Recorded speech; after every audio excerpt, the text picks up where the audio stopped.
Normally this channel focuses on old technology. Sometimes I get some pretty nasty comments about that fact, but this is very much not old technology.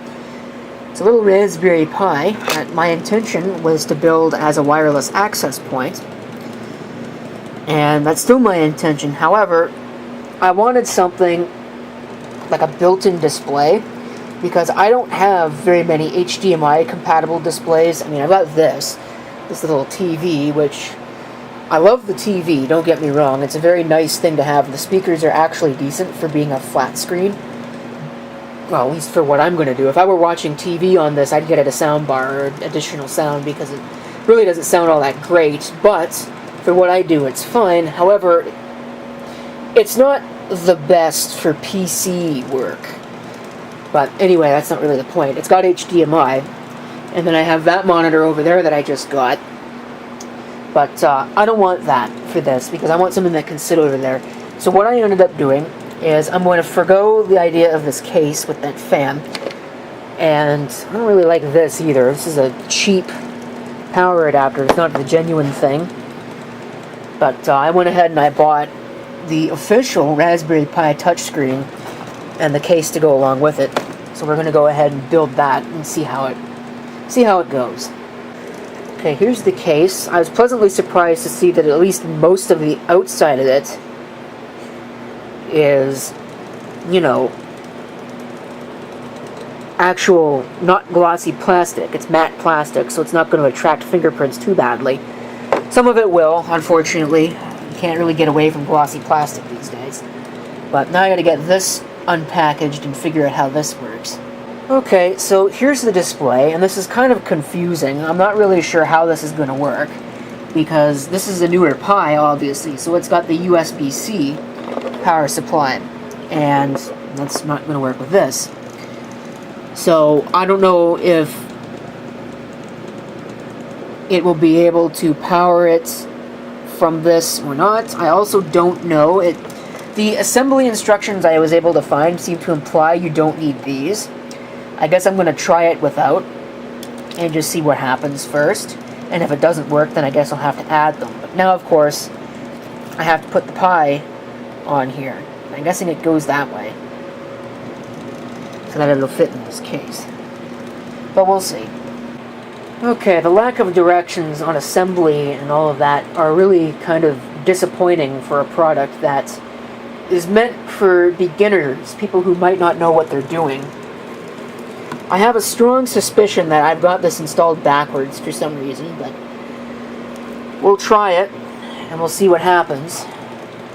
I'm not going to keep my hopes up, though. See what it does. If it'll communicate with the display or not.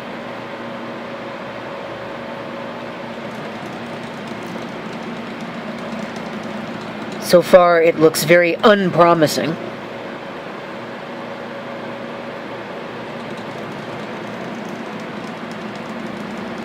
So, I don't know if this touchscreen is not intended to be used with this newer model of Raspberry Pi, or if I've got something hooked up backwards, or if something else is broken.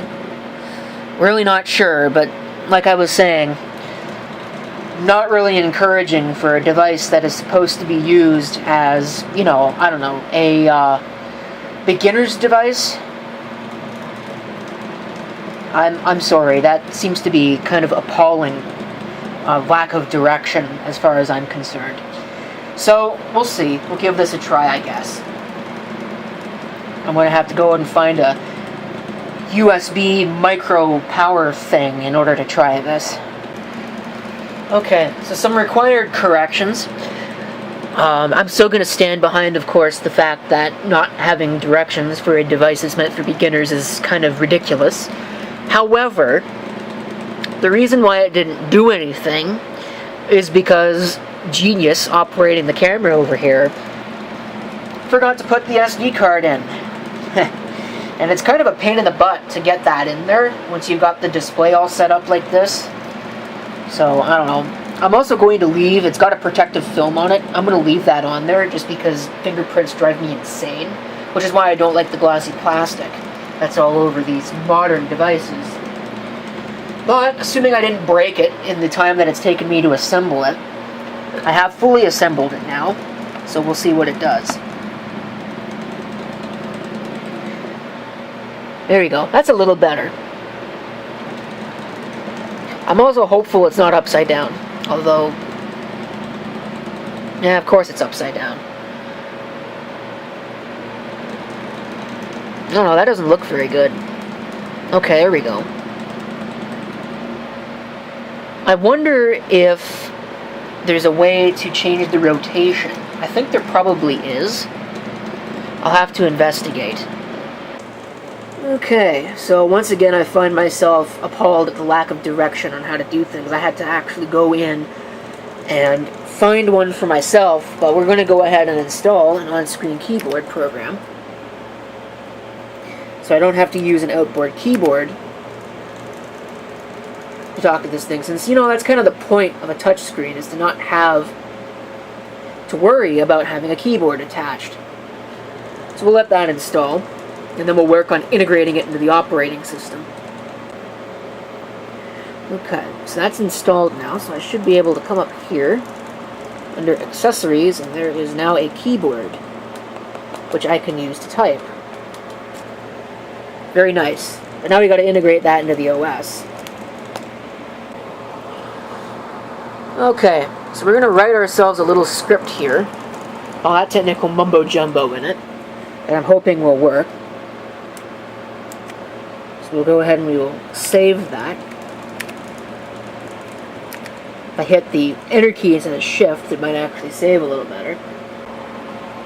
Of course, because it's Linux and permissions are garbage, we have to go ahead and give it execute permissions. Then we're going to make this nice big long file here and put all this mumbo jumbo in it. That again is pretty meaningless to an actual user. You know, it'd be nice if there was a good way to just, you know, kind of load that immediately. And now we got to add it to the taskbar. So now we got to copy this file to our home directory. Okay, when you have that file open, now you got to add that to it. So we're basically adding our new little button thing that we just created to the taskbar. So we'll save that, and we'll reboot.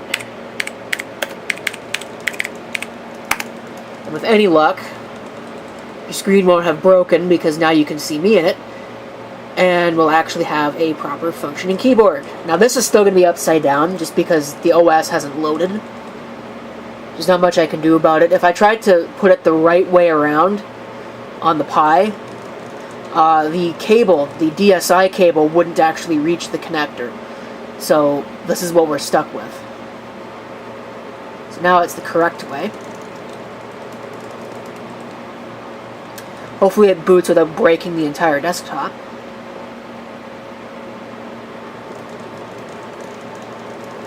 Alright, there we go. So now we should have a keyboard. What Wi-Fi network did it connect to? It connected to the wrong one. Whatever, I'll have to get rid of some of the wireless profiles on this thing. Now we have a keyboard. Should be down here. And there we go. So now we can type using this on-screen keyboard. Not sure why it did that. And that's pretty much it for both the setup of this thing and this video. There's not much else that I'm going to share with you. You know, I probably could make a video on how to build an access point, and maybe I will, but I'm going to make it separate to this because I think this is long enough of a video. So, either way, thank you for watching. If you have any comments, feel free to leave them down below.